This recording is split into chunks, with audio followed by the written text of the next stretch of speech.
یہ بیان فرمائیے کہ آپ اکثر یہ بات کرتے ہیں کہ بچے کا یا کسی بھی شخص کا یہ حق ہے کہ وہ اپنے کیریئر کے بارے میں، اپنے مستقبل کے بارے میں خود فیصلہ کرے۔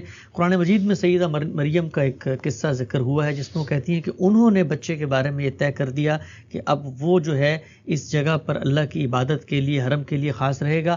تو پھر وہاں پر یہ معاملہ کیوں ہوا؟ اگر وہاں پر ہو سکتا ہے تو پھر ہم آج اپنے بچوں کے بارے میں کیوں نہیں طے کر سکتے اور پھر بچے اسی طرح اس پر عمل کریں؟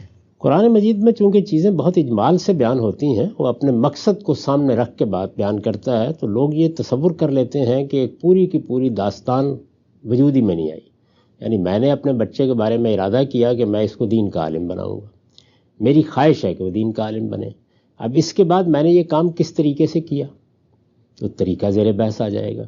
کیا میں نے اٹھا کے اس کو مدرسے میں ڈال دیا، یا میں نے اس کو پہلے براڈ بیس فری بنیاد تعلیم دلائی، مختلف مراحل سے گزرنے کے بعد اس کی صلاحیتوں کو جانچا، اس کے بعد جب وہ شعور کی عمر کو پہنچا تو اس کو رہنمائی دی، یہ دیکھا کہ کیا فی الواقع وہ اس راستے کو اختیار کرنے کی اہلیت اور صلاحیت رکھتا ہے، اور پھر بتدریج اس سے فیصلہ کرایا کہ اب وہ کدھر جانا چاہتا ہے۔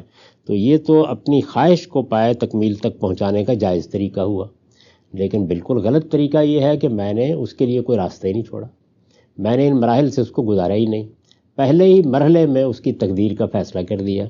تو سیدہ مریم کی والدہ نے اپنی خواہش کا اظہار کیا کہ میں یہ کروں گی، لیکن کیا کب انہوں نے؟ یعنی وہ ایک بچے کو پیدا ہونے کے بعد وہاں چھوڑ آئی تھی کہ اب خدمت کرو، خدمت کے لیے وقف کر رہی تھی نا۔ تو جب سیدہ مریم اس عمر کو پہنچی جہاں وہ شعوری فیصلہ کر سکیں، تو ظاہر ہے کہ ماں نے ویسے ہی اپنی بات اس کے سامنے رکھی ہوگی جس طرح کہ سیدنا ابراہیم نے قربانی کے واقعے میں اپنے بیٹے کے سامنے رکھی ہے۔ تو آپ جانتے ہیں کہ بیٹے نے کیا جواب دیا تھا۔ تو بیٹے نے جب سر تسلیم خم کر دیا اور باپ سے اتفاق کیا، اس کے بعد اقدام کیا تھا انہوں نے۔ سیدہ مریم کی والدہ نے بھی ایسے ہی کیا ہوگا۔ یعنی اس میں یہ فرض کرنے کی کیا ضرورت ہے کہ اٹھا کے بچہ پیدا ہوا اور جا کے وہاں رکھا ہی ہوں گی۔ ٹھیک ہے جناب سے جو آپ نے ایک بات فرمائی، اس میں بڑا اہم نقطہ ہے کہ سیدنا ابراہیم ایک چیز کو اللہ کی ہدایت سمجھ رہے تھے اپنے لیے، لیکن اس کے باوجود انہوں نے پہلے بیٹے سے کنسنٹ حاصل کیا ہے۔ اللہ کا حکم سمجھنے کے باوجود بھی انہوں نے بیٹے کے سامنے رکھا ہے، اس لیے کہ انسان عاقل بالغ ہے، جب تک اس کی اپنی رضامندی نہیں ہوگی تو آپ اس کے بارے میں کوئی فیصلہ کیسے کر سکتے ہیں؟ اسی وجہ سے میں نے بہت تنقیدیں کی ہیں پچھلے 10-20 سال میں کہ ہمارے ہاں جو یہ نظام تعلیم ہے، یہ ایسا نہیں ہونا چاہیے کہ اس میں وسیع بنیاد تعلیم سے بچے محروم ہو جائیں، اس میں ان کی صلاحیت کو مختلف مراحل پر دیکھے بغیر ان کو آگے بڑھایا جائے اور ان کی تقدیر کے فیصلے مائیں یا باپ کر دیں۔ اس پر میں نے ہمیشہ تنقید کی ہے۔ یعنی میرے نزدیک تو انسان کے جو بنیادی حقوق ہیں یہ اس کے خلاف ہے۔ انسان کا جو بنیادی حقوق ہیں، طے شدہ حقوق ہیں، ان کے اندر ہم ادنا درجے میں کوئی تبدیلی کرنے کا حق نہیں رکھتے۔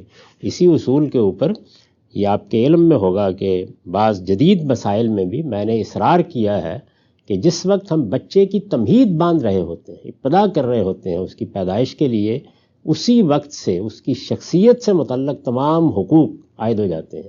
لہذا نہ انسان کا بچہ کوئی کھیل کود کی چیز ہے، نہ اس کی کوئی ایسی انجینئرنگ کی جا سکتی ہے، نہ خدا نے جو اس کے لیے کورس متعین کر دیا اس سے اس کو ہٹایا جا سکتا ہے۔